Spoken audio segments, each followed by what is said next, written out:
Labas visoms! Šiandien atėjau tokia labai paprasta, bet neprasta ir norim papasakoti apie begalybę Maybelline priemonių, kurias aš turiu, išbandžiau, kai kurios yra pas mane visus jau metus, sekančios yra atkeliavusios prieš mėnesį arba kelis ir laiko sumetimais aš tiesiog norėjau jums šiandien viską papasakoti, nes norėčiau jums pateikti daugiau apžvalgų, nes tikrai tikiu, kad yra laukiančių, norinčių sužinoti, kaip ta priemonė dengiasi, kaip jie atrodo ir taip toliau.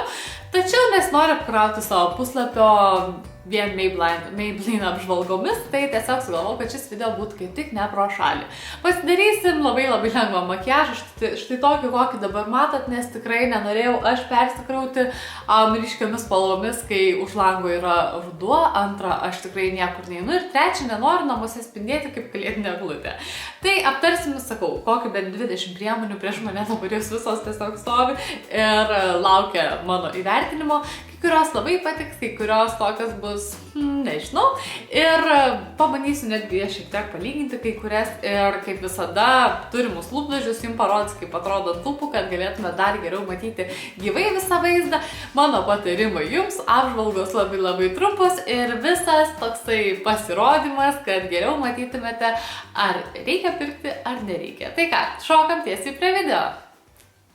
Taigi, turbūt būtų geriausia išeiti, susirišti savo plaukus, kad jie netrukdytų man makiažo atlikime.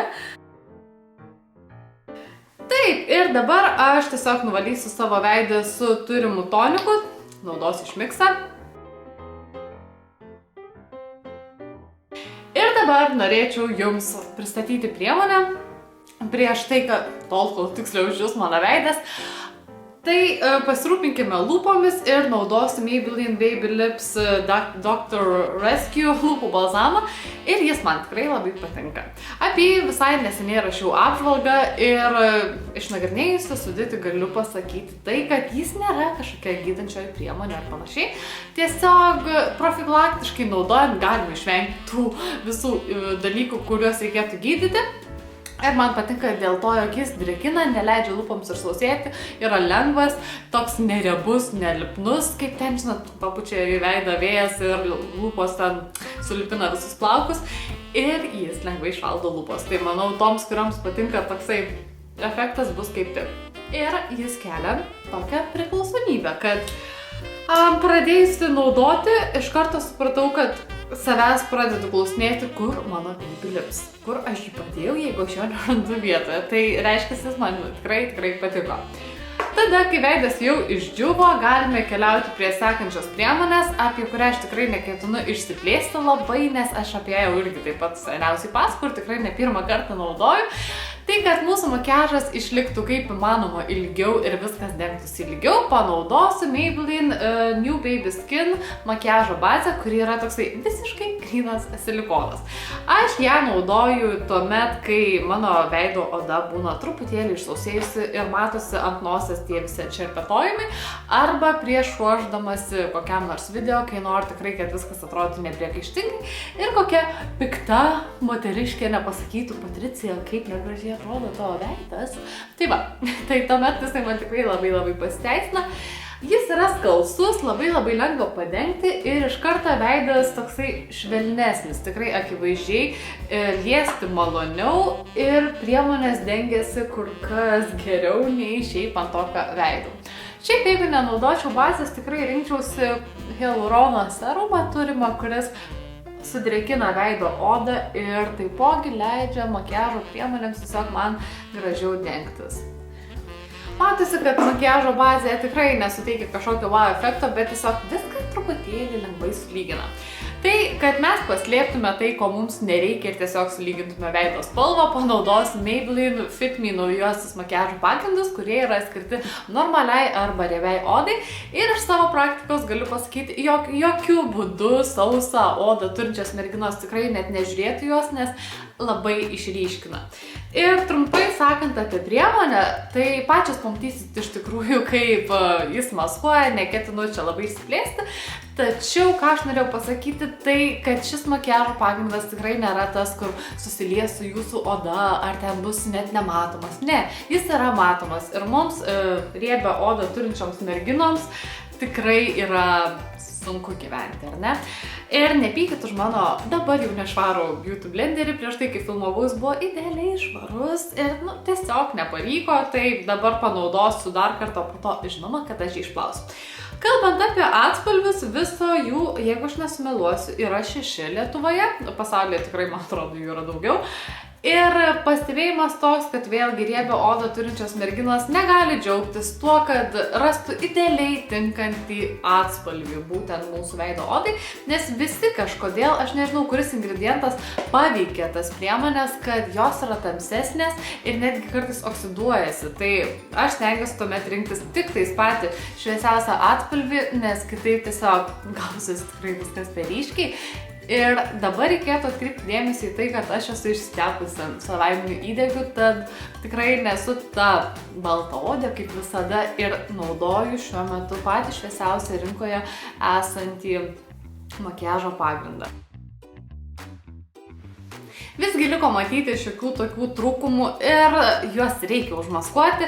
Norėčiau pasinaudoti turimu Maybelline Fit Me maskuokliu, bet jis yra tiesiog per tamsus. Toks geltonas ir labiau tinkamas galbūt būtų paakiams, bet truputėlį subėga į raukšleles. Ir aš tiesiog jį nemeluosiu, bet ir tai renkuosi naudoti ir irgi jį pirkau iš Anglijos.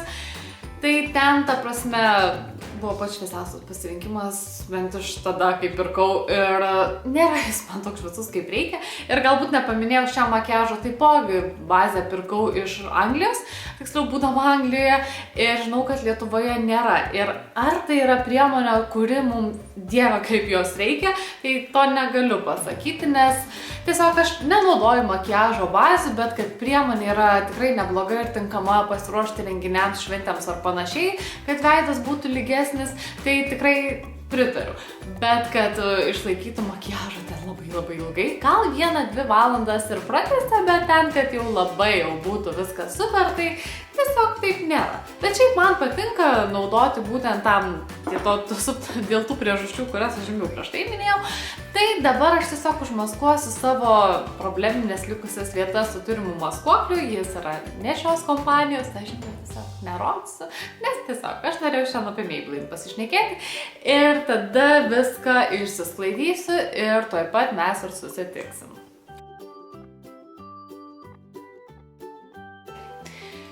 Ir išsklaidysiu su savo mažąja beauty blender kempinėle.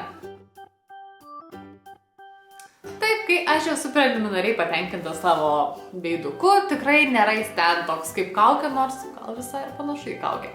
Tai reikėtų man jį užtvirtinti su sausa arba tiesiog biria pudra, tačiau mano nelaimė, aš tiesiog neturiu tos priemonės žiauriai populiarios iš Maybelline, ten neatsimenu kaip vadinasi iš tikrųjų. Tai aš tiesiog pasinaudosiu irgi savo turimą mineralinę pudrą, kad makiažas tiesiog būtų užtvirtintas ir viskas būtų paruošta tiesiog nepriekaištingai. Manau, visos aiškiai suprantame, kogi trūksta mano veidui, nes jis dabar atrodo visiškai kaip plynas laukas, tai trūksta antakių. Ir aš turiu štai tokią paletėlę iš Maybelline ir vadinasi ji Master Brow Pro Palette ir spalva yra Deep Brown. Nepasakyčiau, kad tai yra mano kasdienis pasirinkimas, nes aš mėgstu tokį visiškai precizišką rezultatą, darbuojuosi dažniausiai su pieštuku ir kitais šešėliais, kurie yra tiesiog šiek tiek tamsesni, bet šiandien pasižiūrėsim būtent kaip priemonė veikia. Sakyčiau, jog labiausiai įtiktų toms, kurios turi antakius ir neturi tiek įdėti darbo, kiek man reikia, čia prisipiešti, kad jau wow, kažkiek tais yra. Tai tikrai pasiteisintų, bet sakau, kai man reikia įdėti daug darbo, tai reikia kažko tais truputėlį labiau ypatingesnio.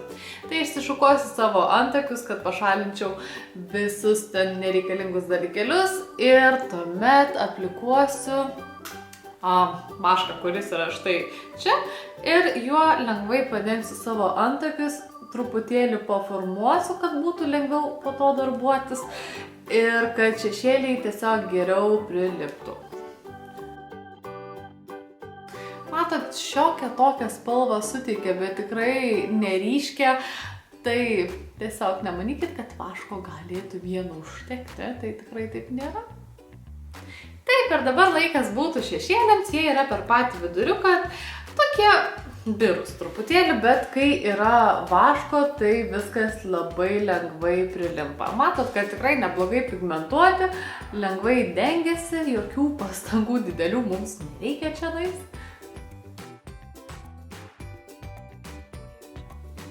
Taip, kad dabar viskas atrodytų normaliai ir taip, kaip turi atrodyti, išsišukuosiu savo antakius ir kad viskas atrodytų natūraliai ir ne taip, nežinau, perdėtai negražiai. Taip, ir kad antakių makiažas mums išlaikytų iki pat vakaro, aš pasinaudosiu turimų antakių tušu, tai yra Brow Drama ir spalva Medium Brown. Ir ši priemonė man šiaip labai patinka, bet rekomenduočiau ją naudoti tom, kurios tikrai turi labai vešlius antakius, nes matot, kad forma tokia labai įdomi ir ne visoms patogi naudoti, tai aš tiesiog lengvai prašukuoju savo antakius, juos, kaip pasakyti, sustatau į vietas ir kad man jie taip gražus būtų iki pat vakaro.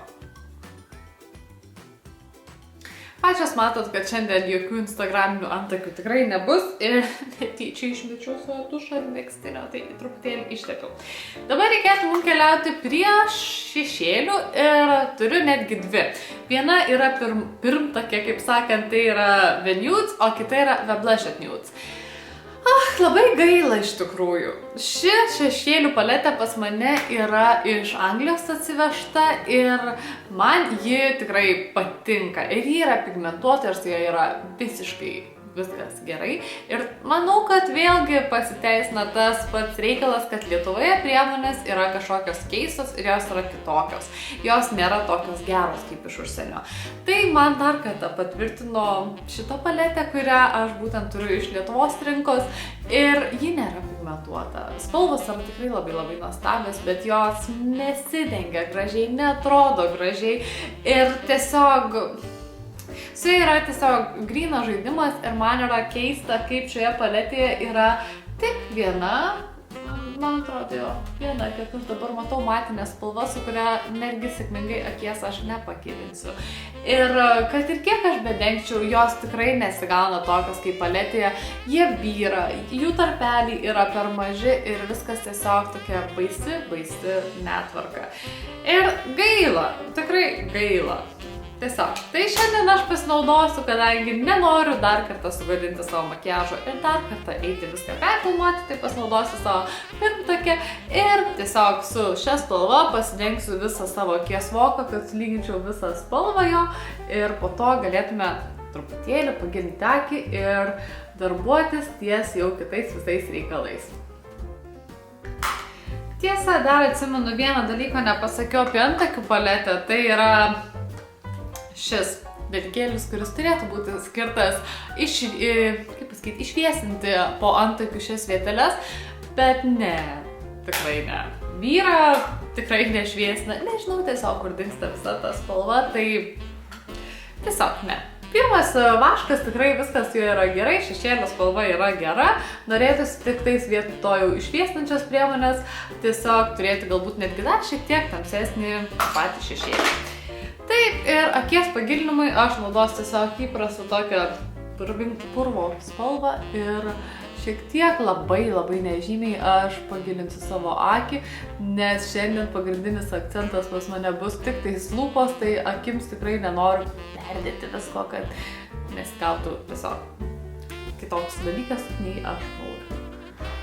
Taip, su akies labai lengvu gilinimu mes pabaigėm ir dabar aš norėčiau dar papasakoti apie vieną naujieną, tai yra akių pravedimas. Jis primena flomasterį ir toks tikrai labai įdomus reikalas ir šiandien aš jo nesidažysiu, nes kaip ir dar kartą pasakysiu, lūpos bus pagrindinis akcentas, o akių pravedimas tikrai viską padaro kitaip nei reikia. Ir ką aš norėčiau pasakyti, ši priemonė nebus ta, kuri leistų jums klasikinį, tokį labai lengvą, tokį plonutėlį pasidaryti pravedimą. Ne, ši priemonė yra tokia drastiška ir būtent akis turi tapti akcentu ir niekas daugiau, tuomet tinka, aš manau, nude koks atspalvis ar panašiai. Ir su juo reikia laiko. Ta prasme, kai jau pradedi dirbti, reikia suprasti, kad tai užtruks netrumpai. Bet man patinka dėl to, kad, pavyzdžiui, skystas eyelineris man tikrai gražiai nupiešia, viskas ten, kokį nori storį gali reguliuotis, bet dažniausiai tai man subėga į vidinę akies kamputį, o ši priemonė, nors ir brėžia storai, išlieka iki pat vakaro ir nėra to, kad subėgtų į akį ar panašiai. Ir tikrai įdomus reikalas, tačiau jeigu norėsite įsigyti, tai žinokit, kad akis jau bus jūsų paveiksliukas pagrindinis. O dabar aš norėčiau tiesiog pasidžiaugti sekančią naujieną, tai yra naujasis Maybelline tušas, tai yra Lash Sensational Lashes ir tai yra tobulus tušas. Bet jeigu manęs paklaustumėt, ar geriau pirmasis ar antrasis, aš visgi manyčiau, kad pirmasis. Aš nežinau, man tiesiog labiau patiko viskuo, nes tiesiog nežinau. Aš jį turiu 3 savaitės ir tikrai jis tapo mano mėnesio favoritu, tikrai, ta prasme, iš visų, nes naudojuosi, sakau, kiekvieną dieną ir džiaugiuosi rezultatu ir viskas man yra su juo gerai. Jis netrupa, netepa, su juo lengva dirbti, bet vis tiek man pats pirmas labiau patiko. Tai dabar aš tiesiog lengvai pasidažysiu savo akis. Manau, kad kaip visada dėsiu nemažai sluoksnių, ta prasme, jūs mane jau žinote. Ir stengiuosi tą patį pirmąjį sluoksnį dalinti ant 2 akių, nes pirmai akiai visada tenka daugiau tos masės ir tada reikia tiesiog grįžti prie jos ir vėl pasidarbuoti, viską iššukuoti, kad gražiai atrodytų. Taigi, aš pasidažiau savo blakstienas ir lengvai pakontūravau su savo turima sausa priemonė, nes jeigu tiesą pasakius, nelabai susidraugavau su Maybelline tuo stiku vadinamoji. Tiesiog aš nemoku su skystom priemonėm kontūruoti ir šiandien irgi nenorėjau susigadinti viso makiažo, tai tiesiog pasikontūravau su to, ką turėjau. Ir dabar pačios matote, kaip gražiai atrodo blakstienos. Žiauriai gražiai atrodo ir aš dar jas lengvai mėgstu taip pat prabraukyti savo pirštais, nes tada dar geriau atsiskiria ir truputėlį užsiriečia ir atrodo viskas tada labai gerai. Taigi, ir prieš pabaigą, nes turiu visą bliūdą savo šitų lūpų blizgės ir lūpų dažų, pasinaudosiu naująją priemonę iš Maybelline ir tai yra Master Strobing Stick. Ir pas mane spalva yra Light Iridescent, kaip ištart, nežinau. Labai smagi priemonė, tikrai labai graži. Ir aš ją šiaip ir braukiu ir taip per norimas vietas išsisklaidau tada, bet mačiau internete irgi neblogą būdą, kad tiesiog štai šitai pirštukų pabraukus, tiesiog įtapšnoti į savo norimas išviesinti vietas. Tai manau, kad tai dar geriau ir dar natūraliau, nei tiesiog brėžiant tokį lygesnį brūkšnį ir bandant po to išsklaidyti. Šiaip priemonė tikrai man labai patiko ir labai gerai pasiteisino, yra naudojama kone kiekvieną dieną ir pakeitė labai daug highlighterių, nes kažkokia ypatinga spalva, kuri suteikia jaunatviškumo veidui, aš nežinau, tiesiog tokio skaistumo ir viskas atrodo tiesiog, taip nežinau, jauniau ir pati savo nebeduodu tiek metų, kiek įprastai. Jeigu apie išsilaikymą, tai priemonė išsilaiko, man bent jau iki pat vakaro išsilaiko. Aišku, tas blizgesys kažkiek dingsta ir sumažėja, bet aš nemanau, kad tai yra problema, ypatingai turint riebią odą, tai tikrai norisi kaip įmanoma mažiau turėti to blizgesio ir viskas gaunasi tikrai labai neblogai.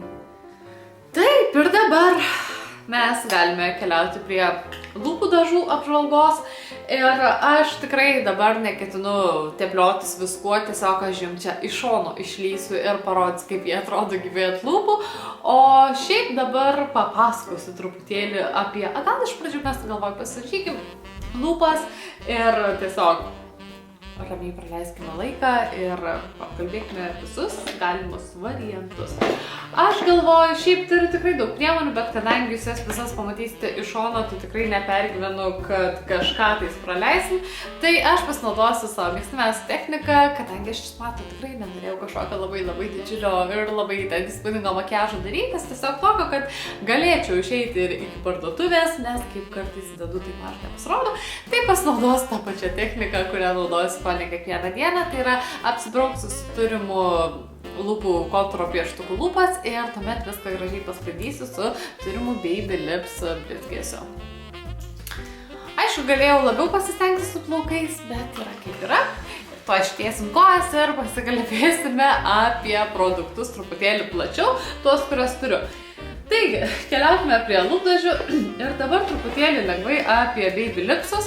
Šie 5 Baby Lipsai man patinka. Tikrai aš juos naudoju labai dažnai, net nežiūriu iš tikrųjų kokios spalvos aš griebiu, nes jie nelabai skiriasi atspalviais. Jeigu aš norėčiau tikrai rinktis kažkokius tais atspalvius, kurie man jau tenais pašviesintų ar tiesiog patamsintų šiek tiek lūpas, aš rinkčiausi, jeigu aš nesumeluosiu dėl antrojo atspalvio, tai pirmas, kurį tik ką naudojau, tai yra Maybelline Baby Lips. Jis suteikia tokį lengvą nude atspalvį ir tikrai nėra toks, kad norėtųsi vieną nešioti, nes gaunasi tiesiog kaip makiažo pagrindas blizgus ant lūpų, tai tasai per šviesi spalva. Tada sekanti spalva Life is a Peach, irgi tokia per šviesi, bet sumaišius su tam tikrų kontūro pieštuku yra labai graži. Tada turiu spalvą Pink Blue, tai yra tokia irgi labai lengva, šiek tiek lūpas pašviesinanti spalva, bet irgi be kontūro aš nelabai norėčiau naudoti. Ir tada dar turiu 2 tokius rožinius, kuris vieną man primena lyg aviečių pudingą, kuris tiesiog suteikia blizgesio lūpoms, jas lengvai gali paputlinti dėl to, kad jis yra toksai kaip ir lūpų spalvos. Ir paskutinysis yra spalvos Fuchsia Flicker, vos nepasakiau, Fab and Fuchsia, ar kaip ištarti, 35, o čia turiu 10 ir Fuchsia Flicker ir ši yra tokia su lengvu blizgučiu, bet tikrai nėra tokia, kad jau ten turginė, jeigu aš galiu pasakyti, atleiskite, jeigu kažkam nepatiko. Tada turiu 2 matinės spalvas ir jos man abidvi patinka, tik galbūt šita spalva ruda, tokia nude spalva, man nelabai yra tinkama, tokia truputėlį ryžoka. Tačiau ši spalva tikrai dabar nematau, koks pavadinimas yra, ji yra tokia raudonai rožinė, labai graži, abidvi matinės gražiai dengiasi, pigmentuotos ir gal lengvai pasausina lūpas, bet tikrai ne tiek, kad ten jau, o dieve, po to jas reikėtų šveisti ar labai tragiškai valyti. Bet šiaip naujienos tikrai labai gražios. Tai jeigu nežinote rinktis lūpdažį ar skystus lūpų dažus, tai būtent čia ir yra alternatyva, nes spalvos man jos yra identiškai vienodas, jos abidvi yra matinis, tiesiog arba nori dengti skystais lūpų dažais arba dengtis lūpdažiu. Tai labai irgi tokia ryžoka spalva ir prie jos jau reikia prisitaikyti makiažą ar kažką tais pasidaryti, kad viskas atrodytų gražiai. Tada turiu dar labai 2 gražias rožinės spalvas. Tai pirmoji būtų štai tokia ir turiu spalva, čia yra Vivid Rose iš Color Sensational ir man atrodo ji nėra matinė, aš bijau sumeluoti, pamatysit šone kaip atrodo, bet tikrai graži pigmentuota ir man ji atrodo tikrai labai tinka ir gražiai ant manęs atrodo. Jeigu norėčiau tokios pačios spalvos tik matinės, tai tuomet rinkčiausi iš Color Sensational. Kita spalva matinė tai būtų 882 ir ji labai graži. Tikrai tokia, jeigu aš norėjau turėti gražius rožinius lūpų dažus, kurie tragiškai nesausintų mano lūpų, tai tikrai yra šis labai geras pasirinkimas. Ir kitos 2 labai drąsios spalvos, bet iš jų susilaukusios labai daug komplimentų man, tai yra 2. Viena yra 885 Midnight Merlot ir tokia ji yra ruda, labai tamsiai ruda su violetiniu atspalviu ir labai drąsi, labai ryški ir žinoma, kad matinė. Paskutinė irgi matinė spalva, tai yra 886, tokia tamsiai violetinė, kur jau visiškai, man atrodo, bus mados klyksmas šiais metais. Ir dengiasi pigmentuotai, tik tais truputėlį man lūpų kraštai nusivalo ir neleidžia atrodyti idealiai visą laiką. Tai va, merginos, tikiuosi jums šitokia labai detalė apžvalga patiko. Makiažas, sakau, tikrai nebuvo kažkoksai tenais, kur mes dabar turėtume visos pultis darytis. Toks kasdieniškas, manau, kad labai į akis krenta mano gražios blakstienos ir putlios lūpos ir to tikrai kiekvienai dienai rudenio užtenka.